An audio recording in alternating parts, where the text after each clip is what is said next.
and third arguments of Eliphaz, Bildad, and Zophar. As we looked at these three men, as they talk to Job, they'll talk, and then Job will talk, and then another one of them will talk, and Job will rebut, and back and forth and back and forth.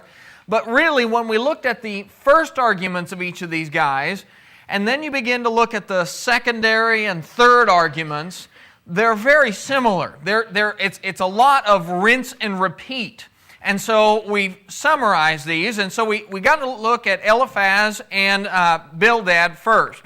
And Eliphaz, as we looked at the various things that he brought up, he's the nicest of the three, but even he has gotten to the point where he's pretty mean. The arguments they're using with Job are fairly strong and mean, as it has there in chapter 15:22. He says, "Why does your heart carry you away, and what does your eyes wink at?" You're just ignoring your sin. And then chapter 22, Eliphaz will go so far as telling Job that he has taken pledges against brethren for no reason. He's stripped the naked of their clothing. He's hurt widows, and he lists all these things that he says, Job, you must have done all of these things. Of course, Job had done none of those. And so they've gotten to a point where it's like, well, I guess it's just kind of like name calling. You know when an argument, you started out as a discussion, and then if things get really bad, it just kind of degenerates to, nuh-uh. Well, that's kind of where these guys get. And so Bildad, you can see some of the things he says. What do you think, we're stupid? The light of the wicked indeed goes out. The flame of his fire does not shine. Job, your light went out because you're wicked. How then can man be righteous before God? And how can he be pure who is born of a woman? Job, nobody's righteous. Nobody's good. And you're just like them. And so on and so forth. And then we get to Zophar. Now, both Eliphaz and Bildad had arguments, a first argument, a second argument, and a third argument. Now, Zophar, he's only going to have a first and a second argument. And don't build too much out of that, but really I think what it comes down to is you only get one more argument out of Zophar because he's going to say all he has to say in two arguments. This is the guy that, remember I told you, mark him down as probably the meanest of the three. This guy's really comes out with guns blazing. Well, as we look here in chapter 20, you'll see all of the rest of his arguments. Look at some of the things that he says to Job. Though his haughtiness mounts up to the heavens. He's talking about Job and wicked people like Job. Though his haughtiness mounts up to the heavens, and his head reaches to the clouds, yet he will perish forever like his own refuse. Okay, Job, you're just like every other wicked person. Your arrogance has gone as big as it could get. Your head's gotten so big, it mounts all the way up to the heavens. And no matter how big your haughtiness gets, no matter how proud a man gets, he's going to perish, and you're going to perish like your own refuse, just like you deserve. Well, that kind of gives you an idea. You just take that one set of verses there, and you kind of understand where he's coming from, right? Chapter 20, verse 12, he says, though evil is sweet in his mouth, and he hides it under his tongue. Job, you keep telling us you're righteous, but evil's sweet to you, Job. It's just sweet to you, and you'll hide it in your mouth, and you hide it under your tongue. He'll compare him to a venomous snake, who's the only, of all the creatures on the planet, the ones that like venom are the ones that give it, right? He says, Job, you're just like a venomous snake. You got venom under your tongue, and you can hide it, but it's there. And so his arguments are really mean. Chapter 20, verse 15, he says he swallows down riches and vomits them up again. God casts them out of his belly. One of the arguments that Zophar will make is he says, really, Job, you were given all of these great things. You got all this riches, all this wealth, all this power. You got it just so God could take it away from you and make you hurt. So, Job, really, this is what you deserve. All the good things you got, you never deserved that. You shouldn't have had that. The only reason God let you have it is because He wanted to make you really hurt by taking it away from you. So I guess it would be kind of like the argument if all you have is $5 and I take your $5 away, that's going to hurt. Right? You're going to say, oh man, that was my last $5. But if you have $5 million and you're used to $5 million living, and I take all of that away, that's a longer fall for you. That's going to hurt more when you hit the bottom.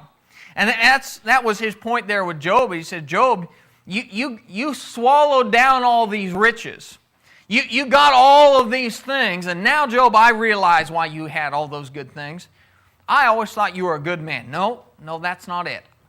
Job, you were a bad man, and God let you get all of that just so you could crash. So once again, you getting that picture of Zophar? You get that picture of the kind of arguments this guy uses? Chapter 20, verse 19, it says, "For he has oppressed and forsaken the poor. He has violently seized a house which he did not build." This kind of sounds like Eliphaz a little bit. He's making things up. Job, what have you done? Well, you've oppressed the poor. You've forsaken the poor. You never helped anybody in your life. You violently seized houses from people which you didn't build. Now, is there any evidence for that? There's no evidence. But here's Job, sitting in the ashes. How hard is it to accuse him of things that he hadn't done? Which is real easy. It's called kicking a man while he's down. So that's really what Zophar's doing. And like I said, it sounds a lot like Eliphaz, who said the same kind of thing later on. And then you can summarize the whole thing for Zophar in chapter 20, verse 27 through 29. It says, "The heavens will reveal his iniquity." This is Zophar's argument. That haughty man, that wicked man, the heavens will reveal his iniquity, and the earth will rise up against him. The increase of his house will depart, and his goods will flow away in the day of his wrath. That's God's wrath. This is the portion from God for a wicked man, the heritage appointed to him by God. So really, what's Zophar's comfort? Job, you've gotten exactly what you deserved. Now, I want you to stop and think a second before we go any farther. When this man came to talk to Job, he was his friend, right? I mean, remember what these guys did when they first showed up? All three of these guys, they came there, they saw Job, they wept, and what was the first thing they did? Before they started talking, what did they do? They just sat with him. They sat with him in just great and terrible mourning. But here, when all is said and done, this guy has such a hard time comprehending Job's suffering that he ends up flipping all the way to the other side. I mean, you look at the way he talks. Is this the language of a friend or the language of an enemy? Right? This is how an enemy talks. And people who've been through great suffering and great hard times in their life will tell you this. There were people they thought were their friends, and then when they went through something tough, guess what? I found out those people weren't my friends. And there were other people they didn't really realize they were friends. And what happened? Well, then you end up finding out they were your real friends. And so here's Zophar, and he seemed like a real close buddy of Job, but by the time you're done, that friendship, it's a long road back from the statements this guy's made, right? I mean, if somebody says something like this, you don't really recover quickly. Those things don't get forgotten very quickly. Anybody have any comments or questions before we move forward? Okay. Oh, yeah.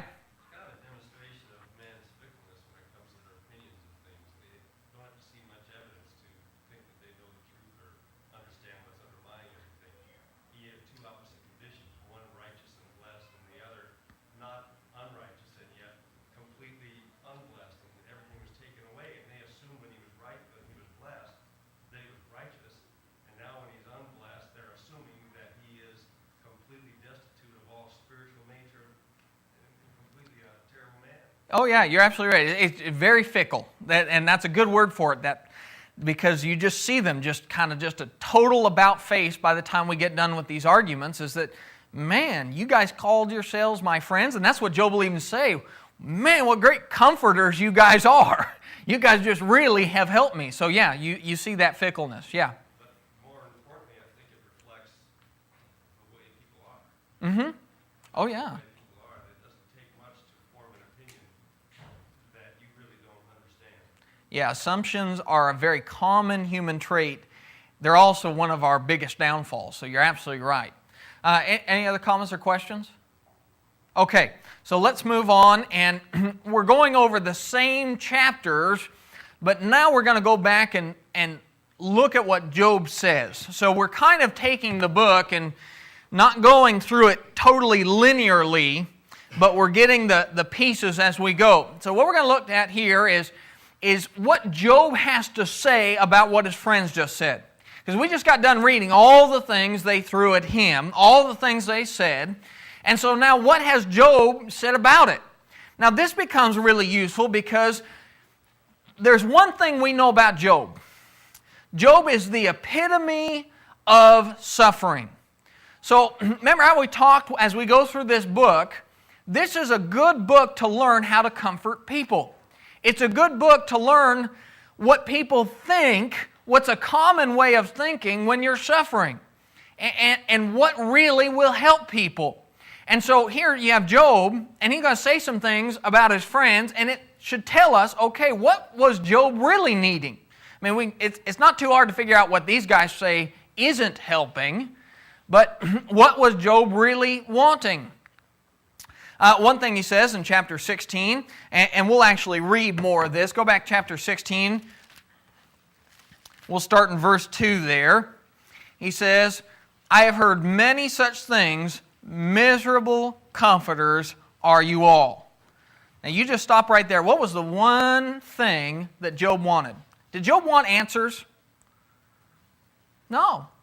He want them to come in and fix it? No. What did he want? Comfort. See, here's something we forget. We tend to think as human beings, I want to come in and fix it. Well, there are some situations you can't fix. And you can't make it better. When you have somebody sitting there and they've got cancer and the doctors have said it's terminal, can you fix that? Nope. But our tendency is to say, well, let's see if I can fix it some way. And you may fix it by trying to tell them how, don't worry, everything will be fine. You'll be in heaven soon. You may try and fix it by, wandering around the room all the time, fussing with one dial here or a button over here, or making sure the doctors, but does that really take care of the cancer? What does that person really want? What did Job really want? He didn't expect these three guys to come in and fix everything. He just wanted comfort. There was one time during the whole get-together with these guys that they gave Job what he needed. And that was right at the beginning. They sat down, quiet, all together, and that was really what Job needed. And remember, farther back, that's what Job said. Job said, if only your silence would be your wisdom. If you guys would have just stuck with the being quiet and sitting here with me, it would have been great. But then he says, shall words of wind have an end? Or what provokes you that you answer? I also could speak as you do if your soul were in my soul's place. I could heap up words against you and shake my head at you. Now when he says, if your soul were in my soul's place, we have an English saying very similar to that. We'd say, if you walked a day in my shoes, right? If we changed places for a moment, it'd be really easy for me to say what you guys have been saying to me, which is, you're a bad man, get it fixed, get your attitude together, buck up, get your act in gear. He says, but I'm not in your place. And you're not in my place. And so what I need from you is not words of wind that have no end. Just the wind just keeps blowing and blowing and blowing. I need you to be quiet and be my friends. Now mark that down. So you're going to have many times in your life where you can be a comforter, where you can help people. And we put a very low value on silence. Matter of fact, silence is something we feel very uncomfortable with. You ask any of the guys who get up to preach, they'll tell you, we put silence is scary. You stand up here and you just be quiet for half a second. That's hard. And I can guarantee you it was harder for me than it was for you. Silence is scary, and yet Job's saying it was comfort to me. when I knew you were there and there was nothing you could say and there was nothing I could say, but you were there, that was comfort to me. Silence is golden sometimes. And so he gives some wisdom there. And then in verse 5 he says, but I would strengthen you with my mouth, and the comfort of my lips would relieve your grief. So what do you say? If I were in your shoes, here's the man who's suffering. He says, if I had to do it, knowing what I know, and I ran across another Job, my words would be words to strengthen. They would be words to relieve. Remember how further back Job made the point? He said, even if I have done something wicked, you're not helping me by telling me I'm wicked. Remember when he said that? He's reiterating that idea. I'm a hurting man. When a man is hurting, you bind up the wounds. Think of the story of the Good Samaritan in the New Testament. All those guys who walked by, they walked by, here's this Jew off on the side of the road, and all these other guys, they walk by, and they go on the other side of the road, and then the Samaritan comes by. Now, the Samaritan, if there's anybody who would have had a disagreement with that Jew on the side of the road, who would it have been? Would have been a Samaritan. Samaritan could have said, that Jew, they do nothing but hate us, and they're mean, and they're prejudiced, and so on and so forth. And he could have said all sorts of things, but what did he do? He just got to work binding the guy's wounds. That's what Job's saying. Just if you're going to say something, I'd rather you say nothing or say something that will bring me some comfort. And so that's the wisdom from a man who's been there. Chapter 19. Let's turn there. Look at a few of the things he says there. Chapter 19, verse 1, he says, how long will you torment my soul and break me in pieces with words? No, you're just adding salt to the wound. These 10 times you have reproached me. You are not ashamed that you have wronged me. And if indeed I have erred, my error remains with me. Okay, so here it is. You guys have just poked at me and poked at me and poked at me, and you could tell it wasn't helping, because every time they said something, what did Job say? Ow, stop it! Ow, stop it! Over and over and over again. So he says, 10 times you've done this, and yet even if I have erred, have you fixed it? No, my error is still within me. If indeed you exalt yourselves against me and plead my disgrace against me, know then that God has wronged me and has surrounded me with his net. Now, verse 6 there, we'll talk more about that very soon, because you can see when he says that, when God has wronged me, what do you know? Oops. We stepped a little too far, didn't we, Job? Okay, so we're going to talk about that some more.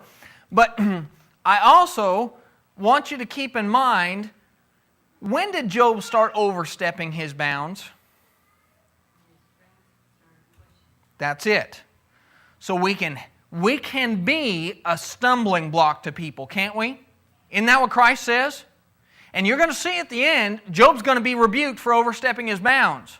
The Lord's going to rebuke him, but then the Lord is also going to rebuke his friends for doing what they did to Job.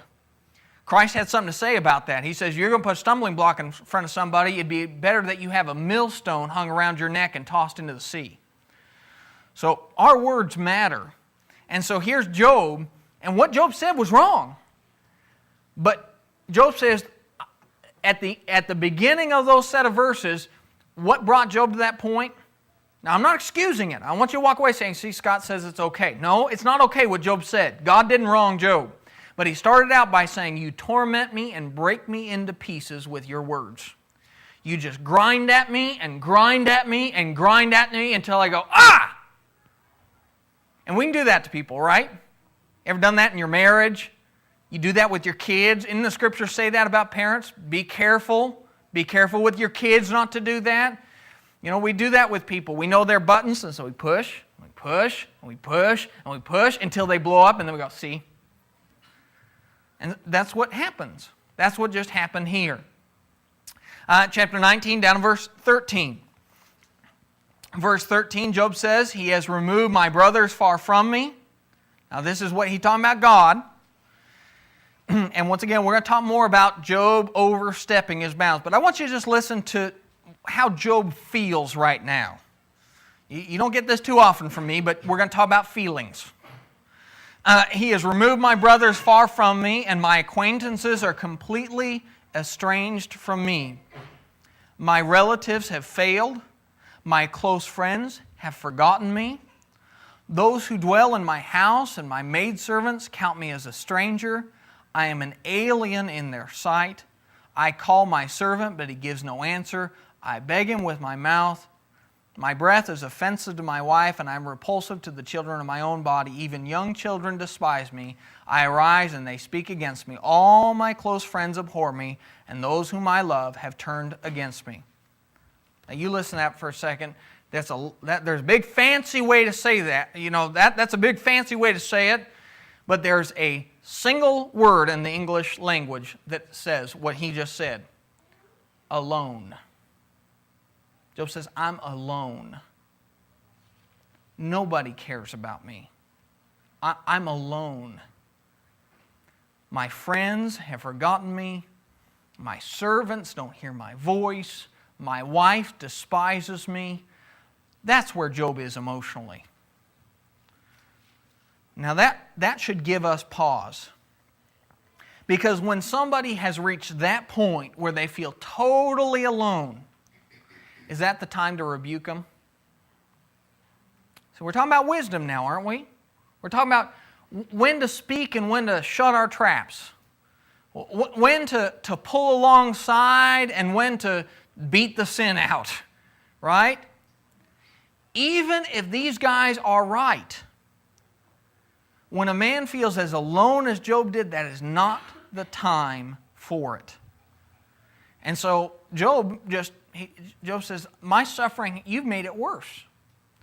Because I am out here and I'm struggling and I'm floundering and I'm trying to keep my head above water and nobody will throw me a single life jacket. I mean, there's no rope, there's no nothing. I am absolutely alone. And so when we think about people suffering, whether it be people in the church or we may have relatives who are not Christians, that is a time where you can make great impact, because if somebody's totally alone and you're the one that reaches out a hand to help them, who are they going to remember when they get out of that problem? They're going to remember you. And so think about that a little bit. Next time somebody's suffering. Next time somebody's hurting, even if they did it to themselves, even you go, yeah, I know why you're hurting. You were an idiot. Say it in your head, but don't say it out loud. They don't need it. They know they're an idiot. Pull alongside. Give them a hand. And they will get out of that time. Even Job got out of this dark time of his life. And when they get out, they'll remember the hand. Just like that man in the ditch on the side of the road. Who do you think he remembered? The 3 guys who passed by or the Good Samaritan? That's the man he remembered. Okay, we want to be the one that they remember. Sometimes people are converted to the gospel because it goes from their head to their heart. They learn the logic and then it kind of begins to change their heart. But you know what? It works the other way too. Sometimes people obey the gospel because it got to their heart and then it worked to their head. And is really, either way it works, do we really care? I mean, I don't really care how somebody becomes a Christian as long as they become one. So if I'm going to get to them through their heart by reaching out in their time of loneliness, great. Because no matter what, I get to see them in heaven someday. Chapter 21. Look at chapter 21, down to verse 3. There he says, bear with me that I may speak, and after I have spoken, keep mocking. Well, that tells you, right? What's he expect every time he says something? He says, just bear with me while I speak, and then when I'm done, as soon as I shut my mouth, what are you going to do? Keep mocking.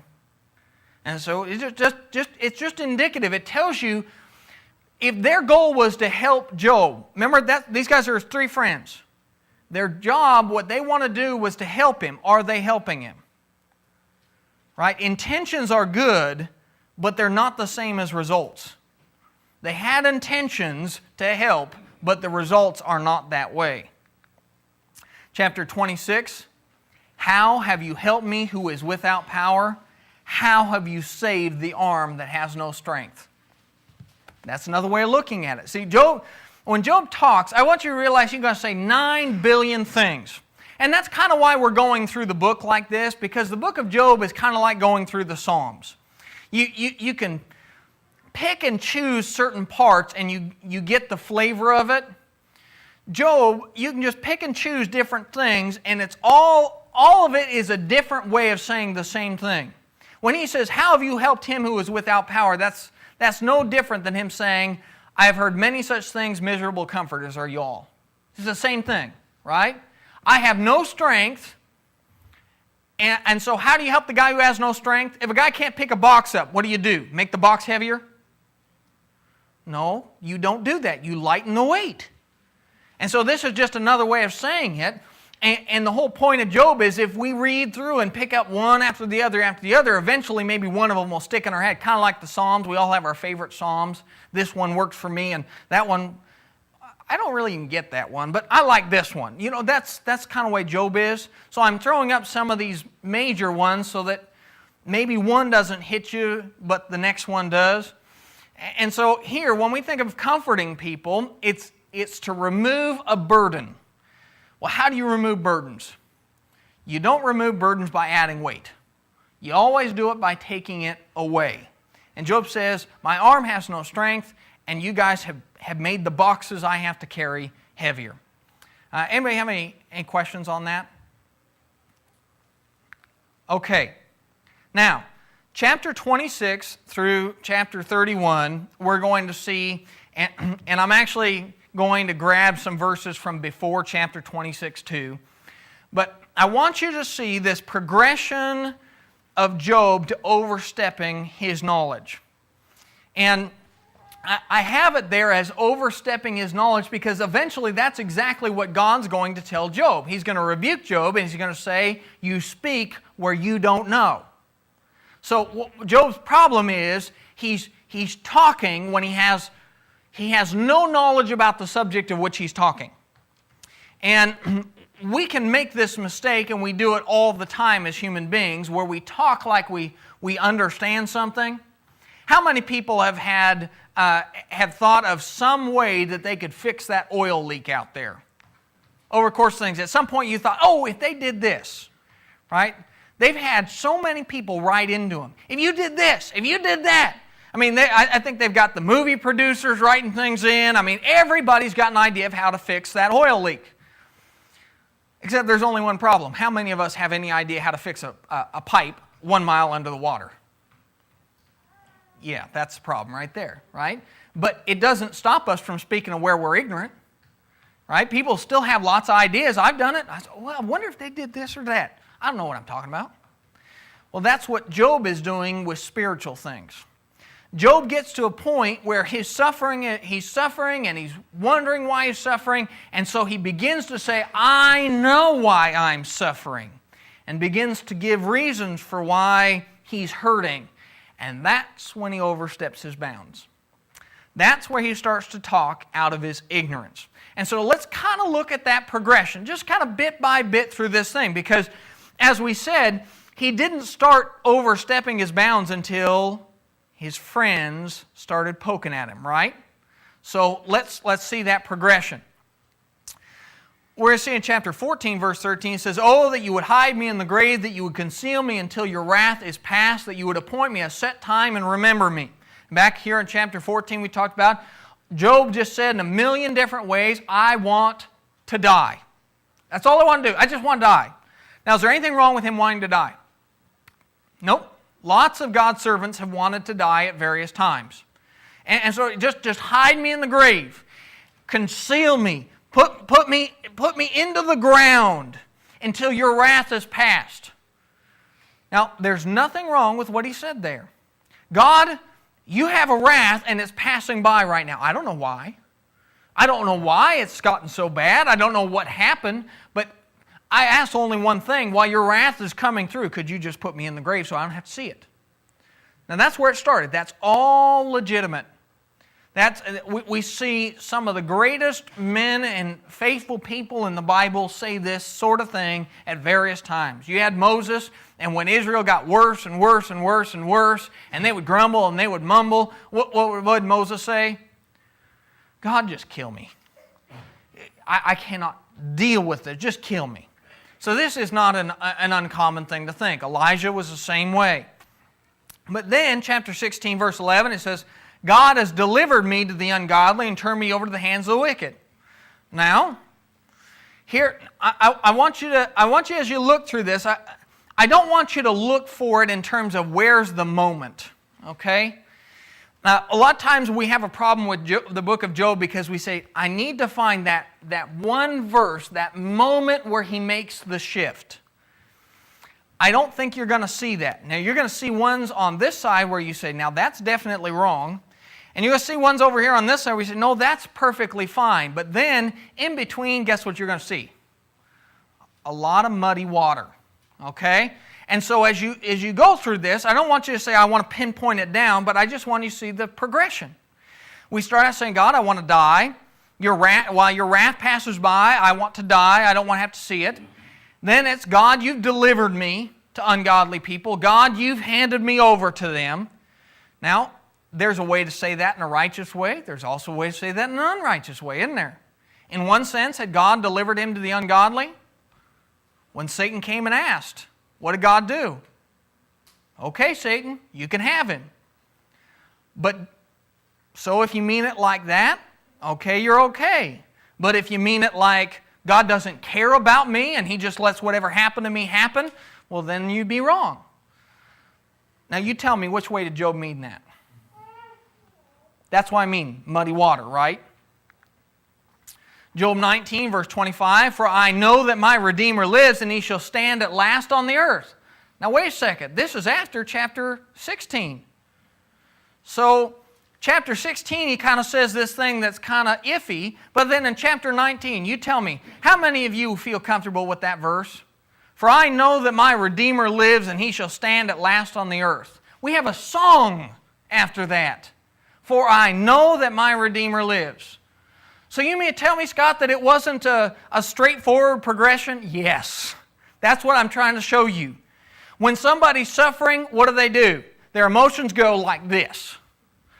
And there's not a whole lot of rhyme or reason to it. And you even ask people when they're suffering and they go, I feel like I'm going crazy. There's no rhyme or reason to my emotions. I'll be fine, and then I won't be. You know, I'll be doing just fine for a whole week, and then I go to pump gas, and I break down. I don't know why, I just do. That's what's happening with Job. How is that overstepping his bounds? Job 19:25 isn't. That's my point. I want you to see there's this progression, and we're going to get to a point where we say, oh yes, he definitely does overstep it. But I want you to see that as he does this, it's building up to it, but it's also not a linear building up. Does that make sense? Okay, so then Job chapter 29 through 30. Now let's go through and let's read part of this. Because Job's whole final conclusion, when he oversteps his bounds, his final conclusion is going to be, I'm right and I'm a good man, therefore God's wrong. Because this shouldn't be happening to me. I haven't done anything wrong. That's where he's going to overstep his bounds. So in chapter 29 and 30, you're going to see kind of the summary of everything he said on that subject. So let's just read through here and see what Job has to say. Verse 1, Job further continued his discourse and said, Oh, that I were as in months past, as in the days when God watched over me, when his lamp shone upon my head, and when by his light I walked through darkness, just as I was in the days of my prime, when the friendly counsel of God was over my tent, when the Almighty was yet with me, when my children were around me, and my steps were bathed with cream, and the rock poured out rivers of oil for me. When I went out to the gate by the city, and when I took my seat in the open square, and the young men saw me and hid, and the aged arose and stood, and the princes refrained from talking, and put their hand on their mouth. I was respected, I was loved. Verse 10, the voice of nobles was hushed, and their tongue stuck to the roof of their mouth. And when the ear heard, then it blessed me. And when the eye saw, it approved of me, because I delivered the poor who cried out, the fatherless, and the one who had no helper. The blessing of a perishing man came upon me, and I caused the widow's heart to sing for joy. Remember what his friend said he did to widows? He said, you just hurt them, you take away from them, you devour widows' houses. He says, I caused the widow's heart to sing for joy. When nobody else cared for her, I was the one who paid the electric bill. Verse 14, I put on righteousness, and it clothed me. My justice was like a robe and a turban. I was eyes to the blind, and I was feet to the lame. I was a father to the poor, and I searched out the case that I did not know. I broke the fangs of the wicked and plucked the victim from his teeth. And then I said, I shall die in my nest and multiply my days as the sand. My root is spread out to the waters, and the dew lies all night on my branch. My glory is fresh within me, and my bow is renewed in my hand. My bow is renewed in my hand. Men listened to me and waited and kept silence for my counsel. And after my words they did not speak again, and my speech settled on them as dew. They waited for me as for the rain, and they opened their mouth wide as for the spring rain. If I mocked at them, they did not believe it. In the light of my countenance they did not cast down. I chose the way for them and sat as chief, so I dwelt as a king in the army, as one who comforts mourners. And so here, and we won't go on further to look at chapter 30 because it's just kind of continues to the same thing. But Job, he's been poked at by his friends over and over and over again, right? Job, what have you done wrong? Job, what have you done wrong? Job, where's your sin? Where are you hiding it? And so finally, at the end of all these arguments that they bring up, what does Job say? I didn't do anything wrong. And so he starts listing off, I did this, and I did this, and I helped this person, I helped this person, I helped this person. And the more he talked about what kind of a good man he was. And is all that true? Yes, it's all true. The more Job drew closer to making statements that got him in trouble. Chapter 23, he says, Oh, that I knew where I might find him, that I might come to his seat. I would present my case before him and fill my mouth with arguments. Now, can you see it? The other ones we kind of got a little iffy. Boy, Job, you're talking about yourself an awful lot. Yeah, I can kind of see why he was doing that. Job, it seems like you're putting a lot on God's shoulders, Him delivering the ungodly like He doesn't care about you. But now you move to a new territory. I wish I could go before God and stand before Him and take Him to court, and I just fill my mouth with arguments of why He made the wrong decision. Okay, now we've gone somewhere. Yeah, I saw a couple people out there go, ooh, I'm not sure I want to do that. Ooh, that's a bad statement. Yeah, it is. We've overstepped now, right? Job chapter 31, he's going to end all of his arguments. In chapter 31, you're going to see him make the statement, Oh, that I had one to hear me. Here is my mark.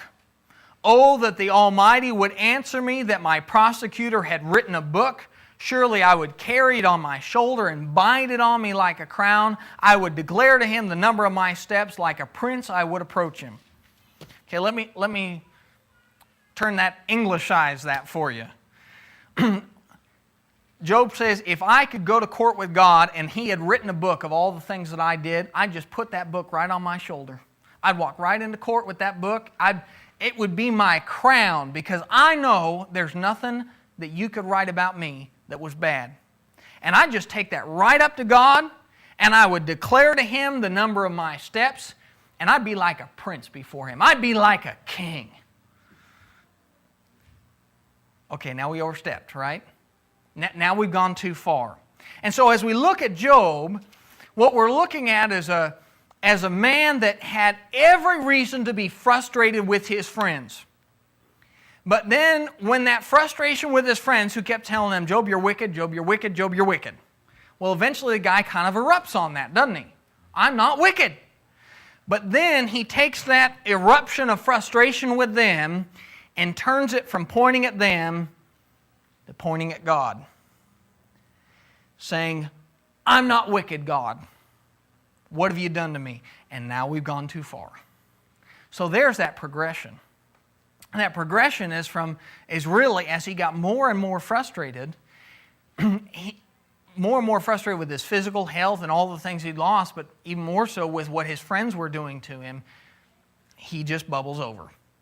And it's wrong. And Job's going to admit it's wrong. So it's not like I'm just showing you my opinion. In the end of this, you're going to see Job's going to say, I repent.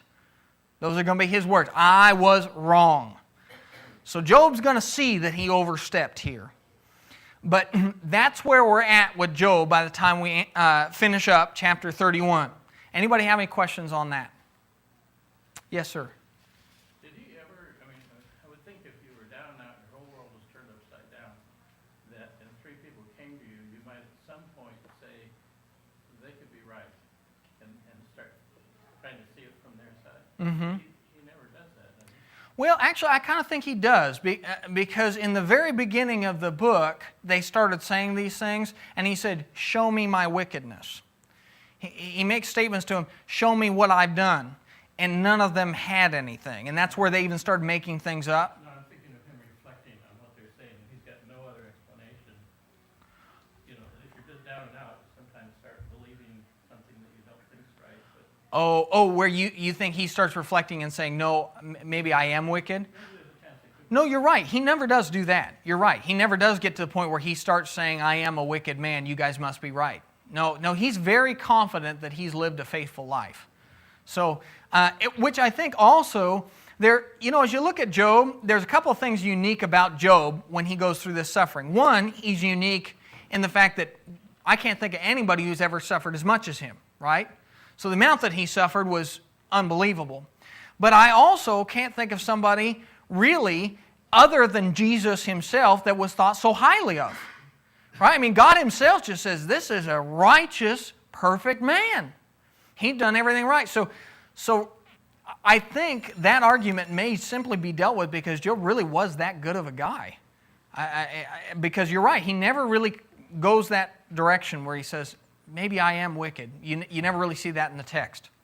Okay, yes? I think I must have missed a moment as you were going through chapter 29, but I didn't see where he changed the direction of his speech from a defense directed toward his three friends over to a defense directed to God. He doesn't in chapter 29. And this is where I say, when we're looking for that point, there isn't a specific point. You just start seeing, you start seeing a little bit off here, and then a little bit more, and then a little bit more, and it's more of a gradual transition.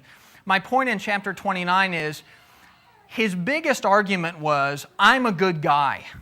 As you go through chapter 29 and chapter 30, he's venting at his friends saying, I'm a good guy. And then when you get to chapter 31, which is the end of that discourse, he turns it from saying, I'm a good guy and you guys need to leave me alone, to now, I'm a good guy and I would argue my point with God over that God has mistreated me. So I'm not sure I could pin it down to an exact moment, but there's a transition that begins to occur from chapter 29 and 30 to chapter 31, where he begins to change it from, I'm looking at these guys and leave me alone, to now, why doesn't God leave me alone? Yeah? And in chapter 23, is he talking about, is that where he said he would bring it? Chapter 23, he says it too. Before chapter 23. Exactly, and that's exactly what I'm saying. There's these little smatterings, and then you get more and more and more, and the culmination is chapter 31. So yeah, you're right. No, chapter 23 is all the way back there. Yeah. Gene, did you have something else? Yeah, I was noticing, well, you repeated it really in chapter 1. God said before Satan, he is an righteous and upright man, perfect, and so Job had a case. He did. He had a good case. The only problem with what Job says is he's speaking about why God does things from a very singular perspective, which is God only does things to the wicked, which God's going to talk more about that himself and say, no, that's not true. Things happen for multiple reasons. So, yeah. Anybody else have any comments or questions? Okay, we'll stop there, and next week we'll begin to look at Elihu. We haven't looked at this guy. A new person's introduced in chapter 32.